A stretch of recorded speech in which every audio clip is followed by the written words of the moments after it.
વિદ્યાર્થી મિત્રો, merchant engineering college electrical ડિપાર્ટમેન્ટમાં આપ સૌનું સ્વાગત છે. આપણે મેઝરમેન્ટ સબ્જેક્ટની અંદર ચેપ્ટર 6ની વાત કરી રહ્યા છે, ડિસ્પ્લે ડિવાઇસીસ વિશે. ઓકે, અને આપણે ખૂબ જ સરસ એવો ટોપિક ડીવીએમ વિશે વાત કરી. આઈ હોપ તમને ખ્યાલ આવ્યો હશે.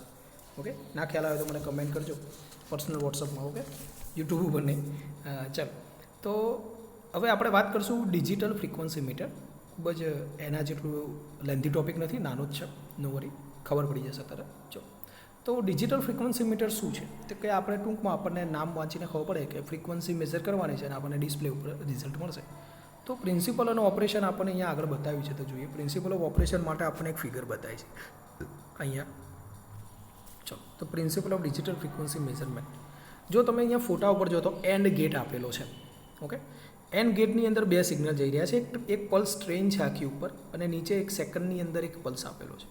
અને એન્ડ ગેટ શું કરે? તો કે એન્ડ ગેટ છે ને મલ્ટિપ્લિકેશન કરે, અને એ આગળ તમને સિગ્નલ આપશે 1 સેકન્ડ, અને કે 1 સેકન્ડની અંદર જેટલા પણ પલ્સ આવ્યા હોય એ કાઉન્ટ કરીને આપણે આગળ કોઈ એટલે એની ફ્રીક્વન્સીમાં જવાબ મળે. ઓકે, તો સૌથી પહેલાં તમને એન્ડ ગેટ શું છે ને એ ખબર હોવી જોઈએ. તો ચલો, તો પહેલાં હું તમને એન્ડ ગેટ કહું. તો એન્ડ ગેટનો સિમ્બોલ આ રીતનો આવે છે. સોરી, કઈ રીતનો છે જુઓ તો. હા, બસ પાછા આમાં સિમ્બોલ પાછા હોય ને બધા ઇમ્પોર્ટન્ટ. ઓકે, એનું ટ્રુથ ટેબલ ઇમ્પોર્ટન્ટ છે. નોર્મલી એની જે ઇક્વેશન બને ને, એ ડોટ બી બને. ઘણાની એ પ્લસ બી બને, ઘણાની એ ઇન્ટુ બી બને. આ એ ડોટ બી બને છે. એટલે કે ઓપરેટર કેવું છે? તો કે એ 0 હોય અને બી 0 હોય તો આન્સર પણ શું આવે? 0 આવે. એ 0 હોય અને બી 1 હોય, એ અને બી એટલે કે એના ઇનપુટ છે. એક ઇનપુટ 0 હોય અને બીજો ઇનપુટ 1 હોય તો જવાબ શું મળે? 0 જ મળે. એક ઇનપુટ 1 હોય, બીજો ઇનપુટ 0 હોય તો જવાબ શું મળે? 0. બંને ઇનપુટ 1 હોય તો તમને જવાબ 1 મળે. ઓકે, એટલે અહીંયા આપણે બંને ઇનપુટ આપીશું. ઓકે, ચલો, તો આ વાત થઈ ગઈ એન્ડ ગેટ વિશે થોડું બેઝિક. ચલો, the signal waveform is converted to triggering pulse and applied continuously to end gate. એટલે કે અહીંયા કોની વાત થઈ રહી? જુઓ, થોડું નાનું કરું, વધારે મજા આવશે. હા, આ જે સિગ્નલ છે એની વાત થઈ કહી રહી છે. ઓકે, ચલો, કે ભાઈ કન્ટિન્યુઅસલી આપણે એન્ડ ગેટને સિગ્નલ આપવાનું છે. The signal waveform is converted to trigger pulse. Trigger pulse એટલે આખી પલ્સ ટ્રેન બને, અને કન્ટિન્યુઅસલી એન્ડ ગેટને આપીશું. અને બીજું એક પલ્સ છે 1 સેકન્ડનું.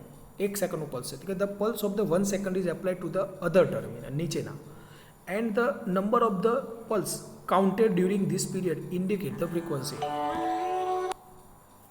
Sorry for disturb. જો હવે a pulse of 1 second is applied to the other terminal. 1 સેકન્ડનો pulse આપણે નીચેના ગેટ ઉપર, આ નીચેના ઇનપુટ ઉપર આપેલો છે. And the number of pulse counted during this period indicate the frequency. અને હવે એન્ડ ગેટ દ્વારા જે રિઝલ્ટ મળે અને જે 1 સેકન્ડની અંદર જે પણ આપણે પલ્સ મપાય એ આપણી શું હશે? એ ફ્રીક્વન્સી ઇન્ડિકેટ કરી રહી છે આપણને. ઓકે, ચલો, હવે થોડું મોટું કરી દઈએ, મજા આવે. ચલો, the signal whose frequency is to be measured is converted into the train of pulse. જેની આપણે ફ્રીક્વન્સી માપવાની છે, જે પલ્સની, એને આપણે પલ્સ ટ્રેનની અંદર કન્વર્ટ કરી દેવાનું. ઓકે, જો લખ્યું જ છે કે ભાઈ the signal whose frequency is measured, જેની ફ્રીક્વન્સી માપવાની છે એને શું કરશું? is converted into the train of pulse. One pulse for each cycle of the signal, converted into the train of pulse of one pulse for the each cycle of a signal, and the number of pulse occurring in a definite interval of the time is then counted by the electronic counter. Means કે આ 1 સેકન્ડની અંદર કેટલા pulse આવે એ counter દ્વારા count કરવાનું. Since each pulse represent the cycle of the unknown signal. અને જે પણ આપણો જે પલ્સ છે એ પલ્સ શું બતાવે છે? એક પલ્સની સાયકલ શું બતાવે છે? કે ભાઈ અનનોન સિગ્નલનો number of counts and is direct indication of the frequency.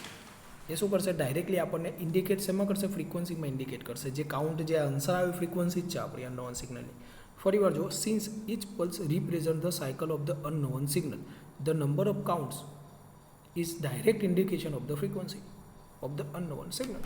Since the electronic counter have the high speed of operation and high frequency signal can be measured. ના રીતે જે કાઉન્ટર્સ છે, ઇલેક્ટ્રોનિક કાઉન્ટર્સ, એમની speed high હોય અને high frequency પણ તમે આની અંદર મેજર કરી શકો. ઓકે, તો જે પણ કાઉન્ટર સ્પીડ હશે, કાઉન્ટરની સ્પીડ હાઈ હશે તો ફ્રીક્વન્સી પણ હાઈ મેજર કરી શકે. સિમ્પલ. ઓકે, હવે આની અંદર ખાલી એક બેઝિક આપણે એક આ વસ્તુ જોવાની છે, તો કે basic circuit of the frequency meter. Okay, તો જોઈ લો. બેઝિક સર્કિટ તો ઉપર જ રાખો ને. એની અંદર જુદા જુદા બ્લોકીસ છે. પહેલું છે અનનોન ફ્રીક્વન્સી. જે પણ સિગ્નલની છે એ આપણે આપીશું એમ્પ્લીફાયરને. એમ્પ્લીફાયર એ સિગ્નલને એમ્પ્લીફાય કરીને આપશે કે જેથી આ સ્કીમેટિક ટ્રિગરને ખબર પડે. સ્કીમેટિક ટ્રિગર દ્વારા પલ્સની જો પલ્સ ટ્રેન બની રહી છે, સ્ટાર્ટ સ્ટોપ ગેટ છે અને કાઉન્ટર એન્ડ ધ ડિસ્પ્લે છે. મીન્સ કે કાઉન્ટર એટલે કે જે કાઉન્ટ કરે એ જવાબ જ છે અને એને સીધો ડિસ્પ્લે કરી દેવાનો છે. તો જો એક પછી એક બ્લોક શું કહી રહ્યા છે આપણે સમજીશું. ઓકે, તો ચલો, પહેલું એમ્પ્લીફાયર શું કરે? તો કે એમ્પ્લીફાય કરશે આપણા જે સિગ્નલને. ઓકે, ધારો કે કોઈ સિગ્નલ વીક છે તો એને સ્ટ્રોંગ બનાવશે. સ્કીમેટિક ટ્રિગર, તો કે the schematic trigger convert the signal into the square wave. જો તમને અહીંયા જોઈ શકતા હશો તમે કે આ સિગ્નલ અને આ સિગ્નલમાં ફરક છે, આપણો સ્ક્વેર વેવ કરી નાખે છે. ઓકે, બીજું the schematic trigger converts the signal into the square wave having the fast rise and fall time. Rise and fall time એકદમ ફાસ્ટ હોય. The square wave is then differentiated and clipped. અને એ જ બ્લોકની અંદર આપણો જે સ્ક્વેર વેવ છે એ ડિફરન્શિએટ થાય, એટલે કે એમાં કોઈ ડિફરન્શિએટ કોઈ ઘટાડો કરવો છે, ક્લિપેડ થાય એટલે કે કોઈ એમાં એનો શેપ સરખો કરવો છે. અને each pulse is propose to the each cycle of the unknown signal. અને જે એક પલ્સ છે એ એક સાયકલ બતાવી રહ્યું છે એ સિગ્નલની. ઓકે, બીજું આવશે સ્ટાર્ટ અને stop gate.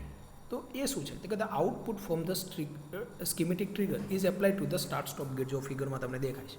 Okay, when the gate is open the input pulse is allowed. જ્યારે આપણો ગેટ ચાલુ હશે, આપણે આગળ જોયું તો ડીવીએમમાં એવી રીતે ગેટ આપણો ઓપન હોય એ વખતે એ જે સિગ્નલ છે એને જવા દેશે અને આપણે કાઉન્ટ કરી લેવાનું કે કેટલા પલ્સ ગયા.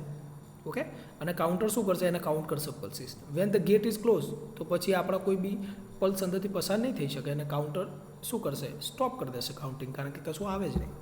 હવે કાઉન્ટર અને ડિસ્પ્લે, તો કે the number of pulse during the period gate is open are counted by the counter. Gate open હતો અને એ વખતે કાઉન્ટર આપણે કેટલા પલ્સ પસાર થયા એ કાઉન્ટર શું કરી દેશે, કાઉન્ટ કરી દેશે. If this interval between start and stop condition is known. હવે આપણને એ ખબર હોય કે ભાઈ ગેટ કેટલી સેકન્ડ ઓપન રહ્યો અને કેટલી સેકન્ડમાં બંધ થઈ ગયો. ઓકે, મીન્સ કે શરૂ થયો અને બંધ થયો બંને વચ્ચેનો સમયગાળો આપણને ખબર હોય, તરત આપણને એ ફ્રીક્વન્સી મળી જાય. જો ફ્રીક્વન્સીમાં કયું ઇક્વેશન વાપરે છે આ લોકો જુઓ તો કે F is equal to N by T. N એટલે શું, તો કે ભાઈ કેટલા કાઉન્ટ્સ થયા, મીન્સ કે કેટલા પલ્સ ગયા, તો કે number of counts display by the counter ભાગ્યા ટી, એટલે કે કેટલા સમયગાળા સુધી ગેટ ઓપન રહ્યો, ટાઈમ ઇન્ટરવલ. તો કે time interval between the start and stop condition of the gate. તો આ રીતે તમને ડિજિટલ ફ્રીક્વન્સી મીટર આપણે સમજી શકીએ એના ઇક્વેશન લખી દેવાની, એટલે ખૂબ જ સારું લાગે આપણું લેક્ચર. ઓકે, ચલો, તો આ વાતથી આપણા ડિજિટલ ફ્રીક્વન્સી મીટર વિશે. આના પછી આપણે અત્યારે આ જ લેક્ચરની અંદર બીજો પોઈન્ટ પણ જોઈ લઈએ, ડિજિટલ મલ્ટીમીટર વિશે. ઓકે, જો ચાલો મિત્રો, તો આપણો બીજો ઇમ્પોર્ટન્ટ પોઈન્ટ છે ડિજિટલ મલ્ટીમીટર, એના વિશે ચર્ચા કરીએ. તો ડિજિટલ મલ્ટીમીટર શું છે, તો આપણે મલ્ટીમીટર તો બધાએ કોલેજમાં જોયા હોય, તમે ડિપ્લોમા ડિગ્રી કરતા હોય તો યલો કલરના મીટર્સ હોય કે જેની અંદરથી આપણે રેઝિસ્ટન્સ છે, કરંટ છે, વોલ્ટેજ છે, ફ્રીક્વન્સી છે, બધી વસ્તુનું તમે મેજરિંગ કરી શકો. પણ એની અંદર ડિજિટલ ફોર્મ છે અને આપણે ડિજિટલ જ જોયા છે એકચ્યુઅલી, અને એને જ વિશે વાતચીત કરવી છે. તો જો similar to the analog multimeter, digital multimeter can be measured the DC/AC voltage, DC/AC current, resistance. Okay, the main element in the digital multimeter is the digital voltmeter. એનું મેઇન એલિમેન્ટ શું છે, ડિજિટલ વોલ્ટમીટર છે. બીજું, for measurement of the other quantity these are converted into the equivalent DC voltage and is shown in the screen in the form of numeric display. જો તમને એક વસ્તુની વાત કરું કે એનું મેઇન એલિમેન્ટ કયું છે, ડિજિટલ વોલ્ટમીટર. અને ડિજિટલ વોલ્ટમીટરના થ્રુ જ આપણે એને કરંટ કે રેઝિસ્ટન્સની વેલ્યુમાં કન્વર્ટ કરી દઈએ છીએ. અને એના માટે આપણો ઓમનો નિયમ R is V by R તમને ખબર જ હોય છે કે કોઈ બી બે ક્વોન્ટિટી ખબર હતી જે મળી જાય. હવે ડિજિટલ વોલ્ટમીટરમાં કેટલા પ્રકારના ટાઈપ્સ આવે કે ભાઈ એમાં રેમ્પ ટાઈપ હોય, એમાં જુદી જુદી સર્કિટ્સ હોય, રેમ્પ ટાઈપ હોય, ઇન્ટિગ્રેટિંગ ટાઈપ હોય, કન્ટિન્યુઅસ બેલેન્સ ટાઈપ હોય, સક્સેસિવ અપ્રોક્સિમેશન ટાઈપ હોય. પણ આપણને આ બધી જ વસ્તુ આપણે એક્ઝામમાં લખવાની હોતી નથી. આપણે ખાલી ટાઈપ્સ ઓફ ડિજિટલ મલ્ટીમીટરમાં કયા રીતના ટાઈપ્સ લઈએ છીએ, તો કે એવા ટાઈપ્સ કે જે આપણે ફિઝિકલી જોઈ શકીએ, મીન્સ કે હેન્ડ હેલ્ડ ટાઈપ, એટલે કે જે હાથમાં પકડી શકાય. આપણા બધા મલ્ટીમીટર્સ કેવા હોય છે કોલેજમાં, હાથમાં પકડી શકાય. બીજા હોય છે ટેબલ ટોપ ટાઈપ, કે જે ટેબલ ઉપર હોય, કે જે મોટા હોય. ઓકે, અને જે હેન્ડ હેલ્ડ ટાઈપ હોય હાથમાં પકડી શકાય એવા હોય. ઓકે, તો જો હેન્ડ હેલ્ડ ટાઈપ DMM છે એ are very small in size and kept in the hand and these are operated by the battery. કોઈ બેટરી દ્વારા એ ચાલતા હોય. અને there are the socket for the input and the signal is applied through the probe. Problems નહીં, probe છે. Okay, જો તમને કહું અહીંયા આ છે પ્રોબ્લેમ નથી, પ્રોબ છે, એટલે કે જે એના ઇનપુટ્સ છે એ આપણે પ્રોબ દ્વારા કનેક્ટ કરીએ છીએ. બીજું, function and the range are selected through the only one switch. જે ફંક્શન છે એક સ્વિચ હોય વચ્ચે, એમાંથી ફેવરીને આપણે સિલેક્ટ કરવાનું હોય છે. બીજું, એની ડિસ્પ્લે કઈ હોય છે, તો કે ડિસ્પ્લે LED હોય અને LCF ટાઈપ છે. એમાં LCF ટાઈપ ના આવે, LCM ટાઈપ આવે, કે જેને લિક્વિડ ક્રિસ્ટલ મોડ્યુલ કહે, કે જેને આપણે સાદી ભાષામાં LCD પણ કહીએ છીએ. એટલે અહીંયા આ પણ F નથી, એ ખોટું છે. Okay, for point of view my. Okay, LCD આવે અથવા LCM હોય, લિક્વિડ ક્રિસ્ટલ મોડ્યુલ. ઓકે, ચલો. But LCD type display are widely use due to the increase life of the battery. LCD વધારે વાપરવામાં આવે છે, આઈ થિંક એલઈડી પણ વધારે વપરાતી હશે, પણ અહીંયા લખ્યું છે આપણે એલસીડી વધારે વપરાય છે કે ભાઈ બેટરી લાઈફની વધી શકે છે એટલે. તો ચલો, ટેબલ ટોપ ટાઈપ જે ડિજિટલ મલ્ટીમીટર હોય એ કેવા હોય, કોઈ મેટલ અથવા પ્લાસ્ટિકનું કેબિનેટ એટલે મીન્સ કે મોટું બોક્સ હોય એની અંદર એને સેટઅપ કર્યું, ઓકે, કે જેમાં એક સેપરેટર સ્વિચ આખી પર્સનલ અલગ હોય, રેન્જ માટેની સ્વિચ અલગ હોય, ફંક્શન માટે કે બધા માટેની સ્વિચો પ્રોવાઈડ કરેલી હોય, ઓકે. પછી 2 bundling ports are provided for the input, 2 વાયરના પોર્ટ્સ આપેલા હોય, અને in this type of the LED LCD type display are or use, અને એની અંદર પણ એલઈડી અને એલસીડી ટાઈપ્સ આપણે ડિસ્પ્લે યુઝ કરીએ છીએ. હવે એલસીડી ટાઈપ્સ ડિસ્પ્લે છે મોસ્ટ પોપ્યુલર છે, હવે એલઈડી હશે અત્યારે હાલ રિસન્ટલી, અને એની અંદર જે આપણી ડિસ્પ્લે હોય છે 3 1/2 ડિજિટ્સ અથવા તો 4 1/2 ડિજિટ્સની હોય છે. હવે તમને એવું લાગે કે સાહેબ આ શું છે, તો કશું જ નહીં, 3 1/2 ડિજિટ્સ જે હોય ને એમાં 3 1/2 એટલે 3 ફૂલ અને હાફ એટલે કે 1 અડધી, 3 આખી ટિકિટ ને 1 અડધી ટિકિટ આપણે બસમાં લઈએ ને એવી રીતે. તો એમાં કેવું હોય કે જે 3 1/2 ડિજિટ છે ને, જો હું તમને લખીને બતાવું, 3 1/2 છે ને, તો એમાં મેક્સિમમ તમે કેટલું કરી શકો, મેક્સિમમ એની કેટલી, તો કે 3 આખી અને 1 અડધી, તો 1 2 3 અને 4. મેક્સિમમ તમે આનાથી વધારે એની તમને રેન્જ એમાં ના મળે, મેક્સિમમ નંબર આ જ હોય. જ્યારે 4 1/2 હોય એમાં 4 આખી અને 1 અડધી એટલે કે 1 2 3 4 અને 5, આ એનો મેક્સિમમ નંબર છે, બધા 9 છે પાછળ, ઓકે. તો એને મેક્સિમમ છે, ઓકે. એટલે કે આની અંદર 3 ફૂલ ડિજિટ, 3 1/2માં 3 ફૂલ 1 અડધી અને 4 1/2માં 4 આખી 1 અડધી, મીન્સ કે એની મેક્સિમમ રેન્જ ખબર પડે આનાથી. હવે 3 1/2 હોય તો આપણને ખબર પડે 1999 સુધી એનું મેક્સિમમ હશે, ઓકે. ચાલો, હવે બ્લોક ડાયાગ્રામ ઓફ ડીએમએમ શું છે, સૌથી ઇઝી બ્લોક ડાયાગ્રામ છે આનો મારા મતે, જોઈ લો કશું જ છે નહીં, ઓકે. જો આવી જાઓ, કશું જ નહીં, ડીએમએમના બ્લોકમાં કશું જ નથી. એક આ ફંક્શન સ્વિચ છે કે જે તમે આપણે ડિજિટલ ડિસ્પ્લે ડિજિટલ મલ્ટીમીટર આપણે હાથમાં રહીને પેલી વચ્ચે સ્વિચ ફેરવીએ ને, બસ એવું જ છે, ઓકે. આ ઇનપુટ છે, ઇનપુટની અંદર મારે હવે શું કરવું છે કે ભાઈ મારે ડીસી વોલ્ટેજ ચેક કરવું છે, તો એ ડીસી વોલ્ટેજ ઉપર આપણે એને લઈ જવાનું. આ વસ્તુ ફરી શકે, ઓકે, જ્યાં લઈ જવું. આ શું છે, રેક્ટિફાયર છે, એસીનું ડીસી કરશે. આ શું છે, કરંટ સેન્સિંગ રેજિસ્ટર છે. આ શું છે, ડીસી વોલ્ટ ડિવાઈડર છે, ડીસી વોલ્ટેજ ડિવાઈડર. અને બધા ભેગા થાય એને ડીવીએમ કહેવાય, અને પછી સીધું ડિસ્પ્લે, ડિજિટલ વોલ્ટમીટર છે. મેં તમને કીધું મેઇન ફંક્શન છે, અને ડીવીએમમાંથી ક્વોન્ટિટી સિલેક્ટ થઈને આ ડિસ્પ્લેમાં જતી રહેશે, ઓકે. ચાલો, સો સિમ્પલ ઇઝ ધેર. હવે બધા બ્લોક શું કહેવા માગે છે એના વિશે થોડી માહિતી લઈશું. તો કે digital volt divider, DC voltage divider જો પહેલો બ્લોક છે, તો કે chain of the resistor is use to measuring the DC voltage of different range. આની અંદર રેજિસ્ટર્સની ચેઇન યુઝ કરશું. Chain of resistor is use for measuring the DC voltage, જુદી જુદી રેન્જનો. અને output of the resistor chain is given to the ડીવીએમને આપી દેવાનું, ઓકે. અને આની રેન્જ કેટલી હોય, 2 વોલ્ટ. બીજું છે રેક્ટિફાયર, કે એસીનું ડીસી કરીને આપશે, ઓકે. તો કે AC voltage is converted into the DC voltage using the rectifier comprising the op amp, એટલે કે અંદર ઓપેમ યુઝ કરીએ છીએ. DC output voltage is proportional to the RMS value of AC input, જે પણ એસીની આરએમએસ વેલ્યુ જેટલું ડીસી કરીને આપશે, ઓકે. એટલે નોર્મલી આપણે કોઈ બી જગ્યાએ એસી વોલ્ટેજ હોય ને તેને આપણે કોઈ એવું નથી લેવાનું કે આરએમએસ વોલ્ટેજ છે કે એવરેજ, ના લખીને આપ્યું એટલે આરએમએસ જ સમજવાનું, ઓકે. ચલો, the voltage divider chain for both DC અને એસી ઇઝ ધ સેમ. હવે આજે વોલ્ટેજ ડિવાઈડર ચેન જે હતી, ઓકે, બંને માટે સેમ હોય ડીસી વોલ્ટેજ ડિવાઈડર. ચલો, એના પછી છે કરંટ સેન્સિંગ રેજિસ્ટર. તો કે એ શું છે, તો કે current sensing register are use to sense the alternating and DC current. ભાઈ એસી કરંટ છે કે ડીસી કરંટ છે એ સેન્સ કરવા માટે આવે. Current to be measured is pass through one of the current sensing resistor and voltage drop across the resistor is measured. જ્યારે અંદરથી current પસાર થશે એટલે કંઈક ના કંઈક રેજિસ્ટન્સની એક્રોસમાં વોલ્ટેજ ડ્રોપ થશે, જે મેઝર કરી દેવાનું છે, ઓકે. ચલો, અને એની જે વેલ્યુ હોય કરંટ પાસ થાય એના પ્રપોઝનલની અંદર જ આવે. બીજું છે ઓમ કન્વર્ટર, આપણને ફિગરમાં નથી બતાવ્યું. જો for the measurement of current આપણે ઓમ કન્વર્ટર યુઝ કરતા હોય, અને internal constant source made of op amp is use. Op amp દ્વારા બનાવવામાં આવ્યું હોય. ઓપેમ તમે ઇલેક્ટ્રોનિક્સમાં ભણ્યા છો. And this known current is pass through the unknown resistance to be measure. એના અંદરથી જે પણ નોન કરંટ પાસ થશે એ આપણા અનનોન રેઝિસ્ટન્સની વેલ્યુ તમને આપશે.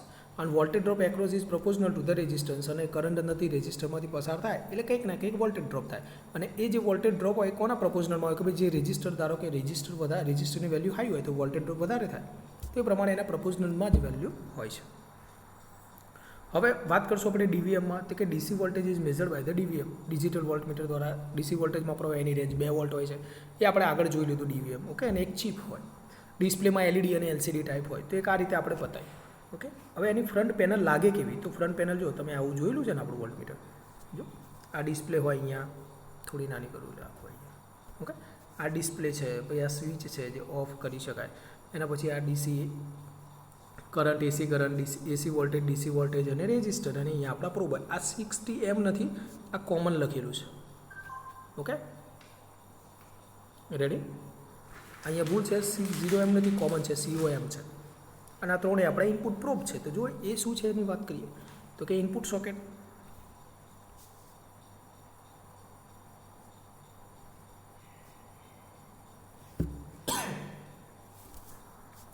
ઇનપુટ સોકેટ શું છે તો કે quantity to be measured is applied here using the probe. હવે ઇનપુટ સોકેટમાં આપણે જે પણ ક્વોન્ટિટી મેઝર કરવી હશે એનો પ્રોબ આપણે ત્યાં આપવો તો પડે ને ભાઈ. અને these are the 2 or 3 socket, 2 કે 3 સોકેટ હોય છે. અહીંયા જો આપણને 3 બતાવે છે. Van there are the 3 socket, one is common, જે વચ્ચે આપેલો છે એ કોમન છે, 60 એમ તમને દેખાય ને એ કોમન છે. ઓકે, અને જે બ્લેક કલરનો હોય. સેકન્ડ સોકેટ શું હશે તો કે V, ઓમ અને મિલી એમ્પિયર, કે ભાઈ એને રેડ કલરનો હોય, વોલ્ટેજ, રેઝિસ્ટન્સ, મિલી એમ્પિયરમાં કરંટ.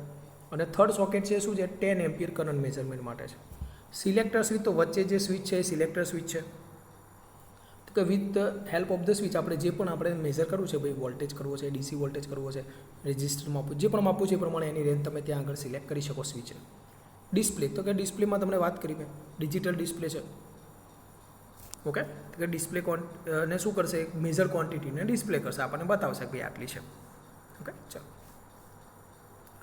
એના પછી હવે આપણે વાત કરવી છે કે front panel of the table top, કે જે ટેબલ ટોપ, આ તો આપણે હોલ્ડ હેન્ડ હતું.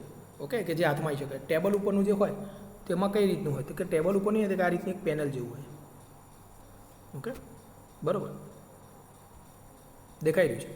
એમાં આ રીતના 1, 2, 3, 4, 5, 6 એ રીતની આપણને સ્વિચો આપેલી છે. તો શું છે કે પહેલા નંબરની સ્વિચ છે ઓન ઓફ કંટ્રોલ સ્વિચ, તો આ રહી પહેલી on off control switch. Okay, તો કે ભાઈ it is use to switch on and off the AC supply of the meter. એટલે કે મીટરને તો સપ્લાય આપવો પડે ને ભાઈ ટેબલ ઉપર, પેલું બેટરી ઉપરથી ચાલતું હોય જે આપણે હાથમાં મલ્ટીમીટર યુઝ કરીએ. ઓકે, ચલો. બીજું પાયલોટ ઇન્ડિકેટર, તો જે 2 નંબર છે એ પાયલોટ ઇન્ડિકેટર છે. આ રહ્યો પાયલોટ ઇન્ડિકેટર.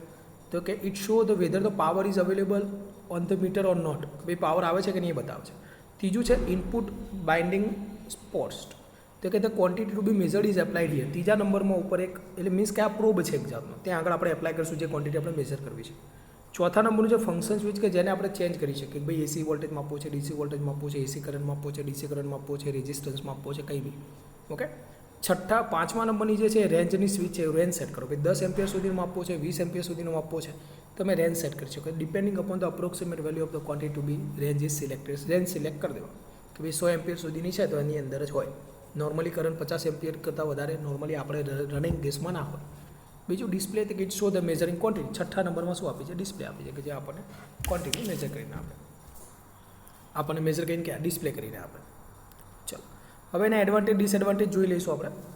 તો the main advantage of the DMM is that it can measure the different quantity accurately and difference, એની એક્યુરેસી સારી છે, રિઝોલ્યુશન પણ સારું છે, reading can taken from distance, દૂરથી આપણે રીડિંગ લઈ શકીએ, પર્સનલ એરરો ઓછી આવે છે ડિજિટલ મલ્ટીમીટરમાં, ઇઝી અને ક્વિક તમે એ રીડિંગ્સ ફેચ કરી શકો છો. બીજું input impedance is high so does not load the source. જે સોર્સ ઉપર આપણે એને યુઝ કરતા હોય ત્યાં આગળ એને લોડ તરીકે નહીં વર્ક કરવા દે, એટલે મીન્સ કે કન્ઝમ્પશન ઓછું રાખશે એનર્જીનું. Many range are available, there are the automatic indication of polarity. Okay, polarity પણ તમને બતાવશે ડીસી છે કે એસી છે. ઇટ ઇઝ કોમ્પેક્ટ છે, એની લાઈફ લોંગ છે. કેમ? કારણ કે બહુ મૂવિંગ એલિમેન્ટ્સ, કોઈ મૂવિંગ એલિમેન્ટ નથી, બધું ચીપ ઉપર જ ચાલતું હોય છે. Output is in the digital form. Okay, output છે ડિજિટલ ફોર્મમાં છે, તમે એને ઇન્ટરફેસ કોમ્પ્યુટર સાથે પણ ઇન્ટરફેસ કરી શકો છો નવા મોડલ્સમાં. તો અને no need of the setting zero while measuring the resistance measuring કોઈ ઝીરો ઉપર સેટ કરવા નથી હોતું. આપણે ખૂબ જ કન્વિનિયન્ટ છે ડિજિટલ મલ્ટીમીટર, આપણે વાપરેલું છે, we are know that very easily. Okay, ચલો. ડિસએડવાન્ટેજ શું છે કે ભાઈ કોસ્ટ વધારે છે, અને જે લાસ્ટ ડિજિટ છે એ અમુક વખતે વારી ઘડી ચેન્જ થતી હોય છે. તમે પ્રોબ્લેમ જોયો હશે કે છેલ્લી ડિજિટ છે ધારો કે થોડી વાર બદલાય, એટલે આપણે એની રાહ જોવી પડે કે ભાઈ આ ક્યારે સ્ટોપ થશે, અને ઘણી વખતે સ્ટોપ જ ના થાય. ઓકે, તો એ લાસ્ટ ડિજિટ ફ્લિક થતી હોય છે, એનો ડિસએડવાન્ટેજ કહી શકાય. ઓકે મિત્રો, તો આ ચેપ્ટરની અંદર જે પણ ઇમ્પોર્ટન્ટ થિયરી હતી આપણે કમ્પ્લીટ કરેલી છે. આગળના લેક્ચરમાં પણ ઇમ્પોર્ટન્ટ મેં તમને DVM વિશે વાત કરી હતી. આની અંદર પણ આપણે 2 મીટર જોયા છે, ડિજિટલ ફ્રીક્વન્સી મીટર અને ડિજિટલ મલ્ટીમીટર. બસ આની અંદર આટલા ઇમ્પોર્ટન્ટ ટોપિક છે. આ ચેપ્ટર અહીંયા પૂરું થાય છે. Thank you.